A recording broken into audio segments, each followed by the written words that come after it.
ખાસ કરીને સારા વરસાદથી ખરીફ પાકોનું પુષ્કળ વાવેતર થયું છે। રાજ્યમાં અત્યાર સુધીમાં મોસમનો કુલ સરેરાશ 60% વધુ વરસાદ વરસી ચૂક્યો છે। કૃષિ મંત્રી રાઘવજી પટેલે જાણકારી આપતા કહ્યું કે આશરે 70 લાખ હેક્ટર જમીનમાં ખરીફ પાકોનું વાવેતર થયું છે, જેમાં સૌથી વધુ 23 લાખ હેક્ટરમાં કપાસનું વાવેતર થયું છે। ગયા વર્ષની સરખામણીએ 2.5 લાખ હેક્ટરના વધારા સાથે મગફળીનું 18.80 લાખ હેક્ટરમાં વાવેતર થયું છે। આ તરફ તેલીબિયા પાકોનું 22.90 લાખ હેક્ટરમાં વાવેતર થયું છે। ગત વર્ષે આ સમયગાળામાં 74 લાખ હેક્ટરમાં ખરીફ પાકોનું વાવેતર થયું હતું।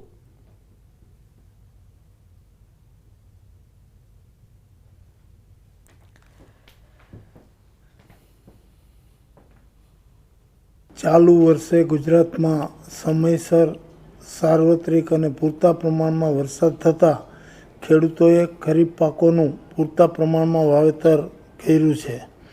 રાજ્યમાં 31મી જુલાઈ સુધીમાં આશરે 70 લાખ હેક્ટર જેટલી જમીનમાં ખરીફ પાકોનું વાવેતર થયું છે। તો આવતીકાલથી વરસાદની આગાહી અસર આજથી જોવા મળી રહી છે। દ્વારકાના દરિયામાં જોરદાર કરંટ, બપોર પડતા જ દરિયો બન્યો છે તોફાની। કાંઠા પર તેજ પવન સાથે ઊંચા મોજા ઉછળ્યા। કાંઠા પર 10 થી 12 ફૂટ ઊંચા મોજા ઉછળ્યા છે। ગાયત્રી મંદિર, લાઇટ હાઉસ, સમુદ્રનારાયણ મંદિરના કાંઠા પર ઊંચા મોજા ઉછળતા જોવા મળી રહ્યા છે। 10 થી 12 ફૂટ ઊંચા મોજા ઉછળી રહ્યા છે। તો કાલથી વરસાદની આગાહી છે, પરંતુ અસર છે તે હાલ જોવા મળી રહી છે, જે બાદ દરિયો તોફાની બન્યો છે અને ઊંચા ઊંચા મોજા ઉછળી રહ્યા છે। અને મહત્વપૂર્ણ સમાચાર સુરતથી। સુરતના ડિંડોલીમાં શ્વાનનો આતંક જોવા મળી રહ્યો છે। 6 વર્ષના બાળક પર શ્વાનનો જીવલેણ હુમલો। ઇજાગ્રસ્ત બાળકને 15 જેટલા ટાંકા આવ્યા। અન્ય વ્યક્તિ દોડી આવતા બાળકનો જીવ બચ્યો છે। હુમલાની ઘટના સીસીટીવી કેમેરામાં કેદ થઈ છે। બહાર સોફા પર સૂતેલા બાળક પર હુમલો કર્યો હતો। તો 6 વર્ષના બાળક પર હુમલો કરવામાં આવ્યો। ઇજાગ્રસ્ત બાળકને 15 જેટલા ટાંકા આવ્યા છે। તો શ્વાનના હુમલામાં બાળક ઇજાગ્રસ્ત થયો, જેને સારવાર માટે ખસેડવામાં આવ્યા। હુમલાની આ સમગ્ર ઘટના સીસીટીવીમાં કેદ થઈ છે। અન્ય વ્યક્તિ દોડી આવતા બાળકનો જીવ બચ્યો હતો। તો સુરતના ડિંડોલીમાં શ્વાનનો કેટલો આતંક છે તે આ દ્રશ્યોમાં જોવા મળી રહ્યું છે।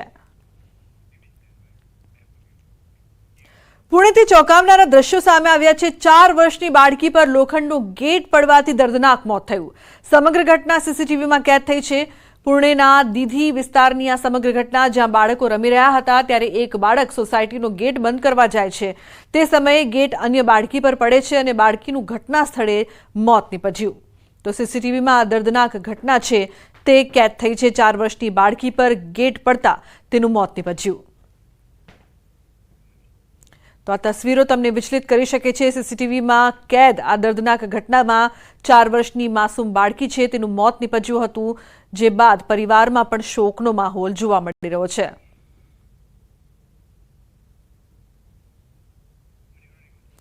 તો જે પ્રકારથી આ સમગ્ર ઘટના સામે આવી, એક બાળક છે તે ગેટ બંધ કરવાનો પ્રયાસ કરે છે, જે બાદ લોખંડનો ગેટ 4 વર્ષની નાની માસૂમ બાળકી પર પડી જાય છે, જે બાદ તેનું મોત નીપજ્યું છે।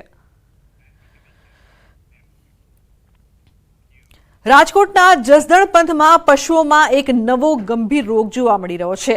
રાજા વડલા ગામમાં 40 જેટલા પશુઓના મોત થયા છે। ગળસુંઢા નામના રોગના કારણે પશુઓના મોત થઈ રહ્યા હોવાનું સામે આવ્યું। પશુપાલકો કહી રહ્યા છે કે પશુઓના ગળામાં આ રોગ થાય છે અને મોત થઈ જાય છે।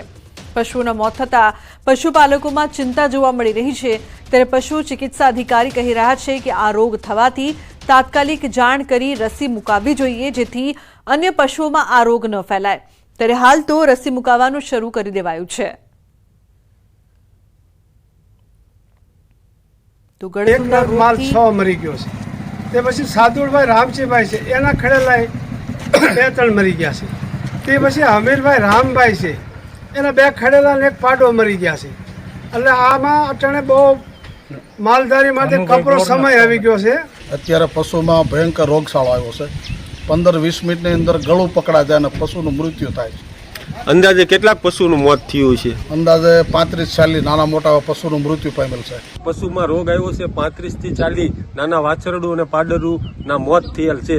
તો મેં જિલ્લા પંચાયતના પશુપાલન નિરીક્ષકને તાત્કાલિક ધોરણે ફોન કરી અને એમને જાણ કરી। તો તે લોકોએ જસદણ જાણ કરી અને આજે વહેલી સવારમાં ગામમાં જે પશુ બીમાર છે એમને રસીકરણનું કામ કરવામાં આવેલ છે. રાજાવડલા જામ ગામે ગળસુંડાના શંકાસ્પદ કેસ જોવા મળેલ છે. સાહેબ, આ કેવી રીતે ફેલાય છે? ગળસુંડો છે ને વરસાદી વાતાવરણની અંદર પશુઓની રોગપ્રતિકારક શક્તિ ઓછી થવાથી ગળસુંડાના રોગ જોવા મળી શકે છે. તેના માટે પશુપાલકે શું કાળજી લેવી જોઈએ? તેના માટે પશુપાલકોએ આવો એકાદો શંકાસ્પદ કેસ જણાય તો નજીકના પશુ સારવાર કેન્દ્રની સંપર્ક કરી અને તાત્કાલિક રસીકરણ કરાવવું જોઈએ. તો જન્માષ્ટમીના મેળાને લઈને મનપાનો એક્શન પ્લાન જોવા મળી રહ્યો છે. એન્ટ્રી એક્ઝિટ ગેટમાં કરવામાં આવશે વધારો. 3 ગેટ વધુ બનાવવાનો પણ નિર્ણય કરવામાં આવ્યો છે. ઇમરજન્સી એક્ઝિટ ગેટ અલગથી રાખવામાં આવશે. મેળામાં 30% સ્ટોલની સંખ્યા પણ ઘટાડવામાં આવી છે. લોકમેળામાં રાઇડ અને સ્ટોલ માટે 486 ફોર્મ ભરાયા છે. લોકમેળાના નામાંકન માટે રાજકોટવાસીઓએ 300થી વધુ નામ સૂચવ્યા છે. રાઇડ સંચાલકોની મુશ્કેલીનું ટેકનિકલ ટીમ સાથે ચર્ચા કરીને નિર્ણય કરવામાં આવશે. 30% સ્ટોલ્સની સંખ્યા ઘટાડી છે, જેનાથી વિશેષ આપણને રસ્તો ઉપલબ્ધ થશે. એમરજન્સી રસ્તો એક રાખવામાં આવેલું છે. જે એન્ટ્રી અને એક્ઝિટના ગેટો છે એમાં પણ 3 વધારાના ગેટોની ઉમેરણી કરવામાં આવી છે. તો ગોંડલ માર્કેટિંગ યાર્ડ શ્રાવણ માસ દરમિયાન તહેવાર અને જાહેર રજા સહિતના 6 દિવસ બંધ રહેશે. જ્યારે કમિશન એજન્ટ એસોસિએશન દ્વારા આગામી શ્રાવણ માસ દરમિયાન 11 દિવસ હરાજી બંધ રાખી ખેડૂતોને રજાના દિવસોમાં જણસી લઈને ન આવવા એપીએમસી ચેરમેને જણાવ્યું છે. તો મહત્વનું છે કે માર્કેટ યાર્ડ વિવિધ રજાના દિવસે બંધ રહેશે તે અંગે જાણકારી પણ આપવામાં આવી છે. ખેડૂતોને આ દિવસોમાં જણસી ન લાવવા માટે પણ જણાવવામાં આવ્યું છે. બાયપાસ રોડને લઈને પાલનપુરના ખેડૂતોનું હલ્લાબોલ કરાયું છે. પાલનપુર શહેરમાં ટ્રાફિકની સમસ્યા વધતા સરકાર દ્વારા પાલનપુરમાંથી પસાર થતા અમદાવાદ આબુ રોડ નેશનલ હાઈવેને જોડતો ચિત્રાસણીથી જગાણા સુધી બાયપાસ રોડ મંજૂર કર્યો છે. જો કે બાયપાસ રોડને લઈને ખેડૂતો વિરોધ નોંધાવતા વિવાદ વકર્યો છે. પાલનપુરના એગોલા ગામના ખેડૂતો અને મહિલાઓ ગામના મંદિર આગળ એકત્રિત થયા હતા, જ્યાં મહિલાઓએ છાજિયા લઈને તેમજ ખેડૂતોએ સરકાર અને તંત્ર વિરોધી નારેબાજી કરી સૂત્રોચ્ચાર કરીને વિરોધ નોંધાવ્યો હતો. જો બાયપાસ રોડ માટેની જે જમીન સંપાદન કરવામાં આવી છે તે 100 મીટરના બદલે 30 મીટર નહીં કરાય તો અનેક ખેડૂતો જમીન વિહોણા થશે. તેથી માંગ નહીં સ્વીકારાય તો આંદોલનની ચીમકી આપી બાયપાસ રોડ નહીં થવા દેવાની ચીમકી પણ ઉચ્ચારી હતી.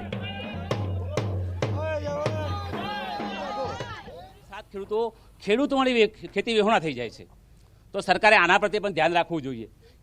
એ લોકોને પણ કંઈક એના બદલામાં કંઈક વળતર મળવું જોઈએ ઊંચું, અથવા તો એમને કોઈ જમીન મળવી જોઈએ. અમારે રોડની કોઈ જરૂર નથી અને રોડ હેડે છે તો કીધું કે 100 ફૂટ રોડ હાકે તો મને મંજૂર છે, બાકી વધારે મંજૂર નથી. અમારી જમીન જાય પડી તો અમે બાળ બચ્ચા માલ મીરા છે ને જીવાડા. તો જામનગરના વિશ્વ પ્રસિદ્ધ બાલા હનુમાન મંદિરનો 61મા વર્ષમાં પ્રવેશ થયો છે. શહેરમાં લાખોટા તળાવ પર આવેલા બાલા હનુમાન મંદિરમાં 60 વર્ષથી અવિરત અખંડ રામધૂન ચાલે છે. આ મંદિર અને રામધૂને 60 વર્ષ પૂર્ણ કરી 61મા વર્ષમાં પ્રવેશ કર્યો છે. બાલા હનુમાન મંદિરને ગિનિસ બુક ઓફ વર્લ્ડ રેકોર્ડમાં 2 વખત સ્થાન પણ મળી ચૂક્યું છે.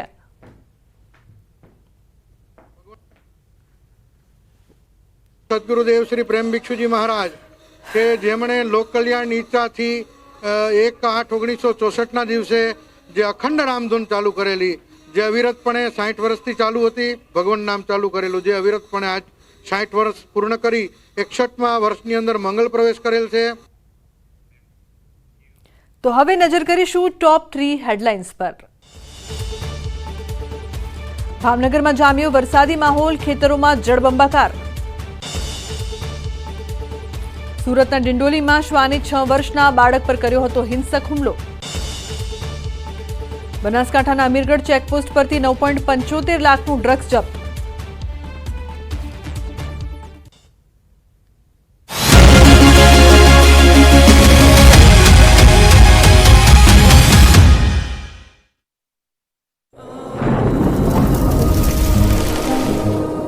જળવાયુ પરિવર્તનનું જોખમ આપણા દરવાજે પહોંચી ગયું છે. હવે જરૂર છે એક મોટા ક્રાંતિકારી બદલાવની, અને આનો પ્રારંભ થશે 140 કરોડ ભારતીયોથી. આ ક્રાંતિ શરૂ થશે એક વૃક્ષથી. એક વૃક્ષ માનવતા માટે, એક વૃક્ષ આ ધરતી માતા માટે, એક વૃક્ષ આપણા ભવિષ્ય માટે. પ્રોજેક્ટ વન ટ્રી, ન્યૂઝ 18 નેટવર્કની એક મોટી પહેલ. નું કારણ છે રાજકોટનું વિકાસ મોડલ. ભારે વરસાદ બાદ રાજકોટના રસ્તાઓનું ધોવાણ થઈ ગયું છે. વિકસિત ગુજરાતના મહાનગર ખાડા મોડલ નગર બની ગયા છે.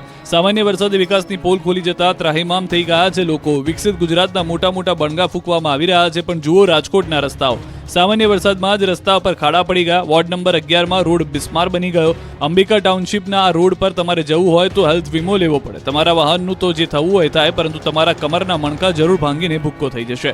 અહીંના રોડ જ નહીં, શહેરના વોર્ડ નંબર 11 ની સોસાયટીની સ્થિતિ અત્યંત કથળેલી છે, જેથી લોકોએ કંટાળી વિરોધ પ્રદર્શન કર્યું. અંબિકા ટાઉનશીપમાં 800 થી 900 એપાર્ટમેન્ટ આવેલા છે.